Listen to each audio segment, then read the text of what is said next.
Bonjour Mariam. Bonjour Rachid.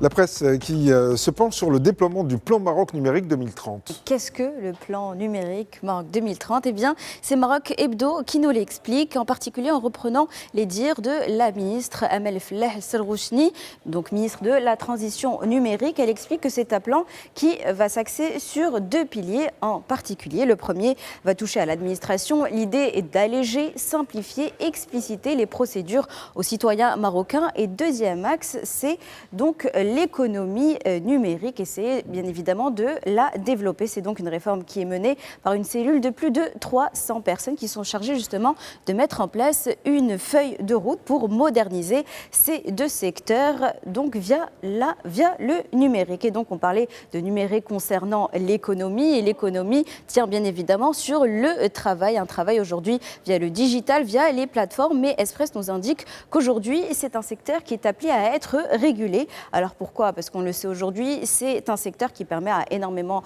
de personnes d'avoir des opportunités professionnelles intéressantes, comme les jeunes, les femmes ou encore les personnes qui travaillent dans des activités en tant qu'indépendants. Mais aujourd'hui, c'est une activité qui manque de cadre, parce que ces travailleurs aujourd'hui souffrent parfois d'une précarité de leur statut, mais aussi une protection sociale inexistante, ou encore une fois, la dépendance totale aux algorithmes. Alors, ce que nous indique cet article, c'est que le Maroc va lancer une étude pour mieux comprendre les pratiques et conditions de travail dans ce secteur qui, on le sait, en pleine expansion, pour l'inscrire bien évidemment dans des conditions de travail dignes et régulées. Mais ces nouveaux métiers, eh bien, ils n'ont toujours pas autant la cote que des métiers qui ont historiquement leur prestige et qui le gardent, comme nous le montre le 360. Ces métiers, on les connaît bien, c'est les métiers de médecin, de pharmacien, d'ingénieur, et on le voit dans les chiffres, malgré une société qui évolue, une économie aussi qui change, eh bien ces métiers-là restent toujours choisis par les jeunes. Pourquoi ? Parce qu'ils répondent à un triptyque assez simple. Pour les parents en particulier, c'est un investissement garanti. Il permet aussi à leurs enfants d'avoir une vie stable et surtout, ils permettent une reconnaissance sociale. Et comme le précise l'article, ça se voit dans les chiffres. Encore aujourd'hui, il y a plus 9% d'étudiants en médecine, plus 17% en pharmacie, plus 8% dans les filières d'ingénieurs. Et si on demande aux étudiants, eh bien, eux expliquent que choisir ces métiers, c'est surtout une volonté de travail, de trouver un travail qui leur permet de s'insérer rapidement dans le monde du travail et surtout d'éviter le salariat. Ce sont donc des métiers qui s'inscrivent dans une certaine tradition, pour leur permettre évidemment d'être reconnus, d'avoir une vie stable, reconnue autant dans la société que dans l'espace numérique. Et oui, c'est ce que précise l'article. Mais cette évolution du travail doit prendre en compte une transition démographique que le Maroc aujourd'hui est en train de connaître et que Challenge décrit comme convergente vers les standards européens. Et si on regarde les courbes de ce schéma-là, on le voit très bien, il y a cette dualité entre la baisse de la fécondité au Maroc, c'est la ligne rouge aujourd'hui qui est comparée à l'Afrique ici en haut et l'Europe qui est aujourd'hui très basse, mais le Maroc s'en approche davantage. Et surtout, l'autre côté qu'on a, c'est l'espérance de vie qui, ici au Maroc, continue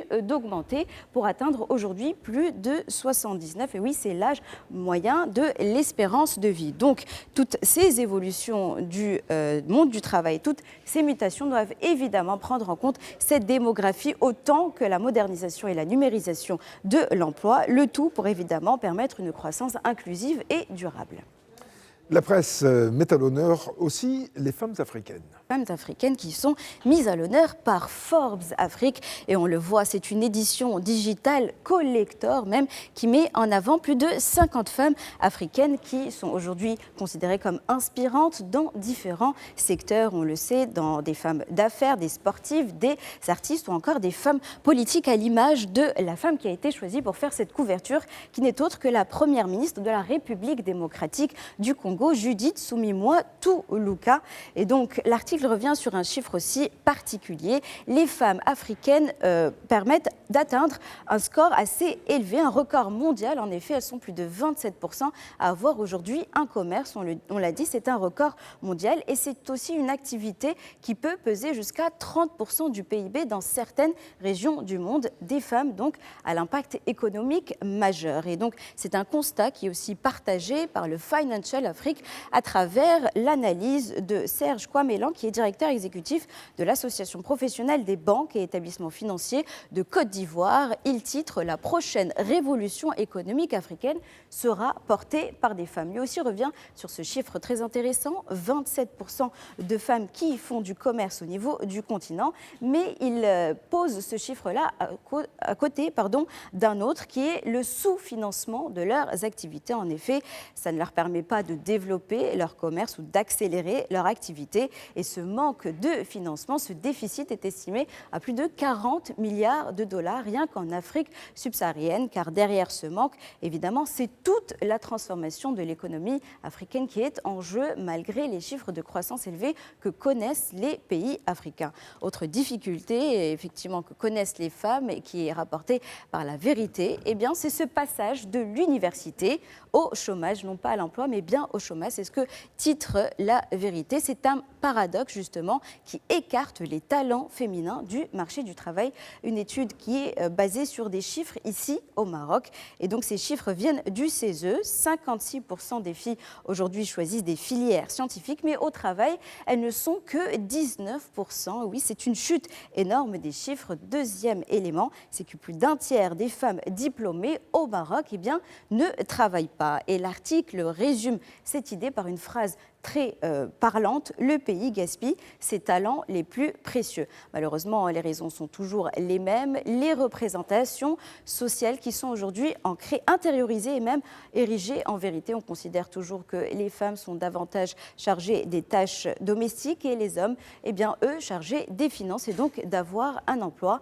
Et aussi, le HCP estime qu'un gain de 9 points du taux d'activité féminin doperait le PIB du pays de 3% d'ici 2035. Alors ici, l'égalité ne serait pas juste un droit, mais c'est surtout une nécessité pour avoir une économie florissante. En tout cas, c'est bien de mettre à l'honneur des femmes inspirantes. Et vous en faites partie, merci, je pouvais vous le dire. La presse qui s'intéresse aussi à l'intelligence artificielle devenue arme de guerre. Oui, surtout dans ce conflit que l'on connaît au Moyen-Orient. C'est donc cette arme assez inédite et c'est le Courrier international qui nous en parle avec ce titre-là. En Iran, l'IA Claude au cœur de la guerre. Une IA développée par l'entreprise américaine Anthropic. Et disons que la principale utilisation de l'IA dans la guerre, c'est le renseignement, c'est-à-dire la planification militaire, logistique, grâce à d'énormes quantités de données. C'est donc aussi une arme qui permet aux militaires et donc au corps armé d'accélérer le rythme des décisions, des opérations, mais surtout des ripostes. Une IA dans ce contexte qui quand même pose des questions autour de la morale et aussi au niveau juridique. Oui, c'est ce que rapporte Le Temps, car au-delà de l'analyse des données, on a aussi des plateformes comme Maven Smart System, développées notamment par l'entreprise, ici encore américaine, Palantir, qui permet aussi, autre chose, d'identifier et d'hiérarchiser des cibles potentielles durant une guerre. Et donc là sont questionnées évidemment les marges d'erreur et surtout la place du commandement humain de ces actions. Alors, l'article précise tout de même que l'IA militaire est encore aujourd'hui à ses débuts et elle pourrait aussi prendre une génération entière pour figer son cadre d'application et notamment les lois qui permettent de l'utiliser. Mais l'intelligence artificielle aujourd'hui n'est pas juste utilisée pour faire la guerre, mais elle s'utilise également sous un autre angle et on en est tous les victimes. En effet, ça permet surtout de développer, de partager de fausses informations. On l'a vu ce week-end avec beaucoup de vidéos qui circulent sur les réseaux sociaux, qui deviennent virales avec des millions de vues partout dans le monde. Alors, comme on le voit aujourd'hui, ces images-là d'immeubles bombardés dans différents pays qui sont engagés dans cette guerre ne sont pas toutes vraies et principalement, elles sont générées par l'intelligence artificielle. Alors, il faut apprendre à détecter les erreurs, voir la couleur des fumées, si elles sont bien grises, aussi le bruit des sirènes dans les vidéos, s'ils sont bien présents, ou encore est-ce que ces bâtiments sont vraiment placés dans les lieux où ils prétendent être. Alors, beaucoup y ont cru, même les chatbots qui vérifient les fausses informations comme Grok sur la plateforme X. Et c'est ça le problème, même les IA n'arrivent pas à détecter les erreurs faites par les IA. C'est donc une guerre plus que 2.0, c'est la guerre de l'intelligence artificielle. Et un des gros défis qu'on aura encore aujourd'hui, c'est de détecter le vrai du faux. Et nous, sur Média TV, on ne passe que des images qui sont vérifiées. Voilà, bien longue entendu. vie aux médias. Exactement. Nous sommes aujourd'hui, Mariam, le lundi 9 mars 2026. Quel autre 9 mars avez-vous choisi dans l'histoire? Alors, je vais vous raconter un 9 mars où une poupée géante, et oui, est allée en orbite, a été envoyée dans l'espace. Toujours des histoires incroyables que je vous raconte durant cette éphémérite. Alors, nous sommes en 1961. L'Union soviétique prépare un moment historique, envoyer le premier homme dans l'espace. Mais avant cela, il faut tester le vaisseau. À bord de Sputnik 4 prend donc place un passager inattendu, une effigie humaine baptisée Ivan Ivanovitch, accompagnée d'une petite chienne, elle bien vivante, nommée Tchernouchka.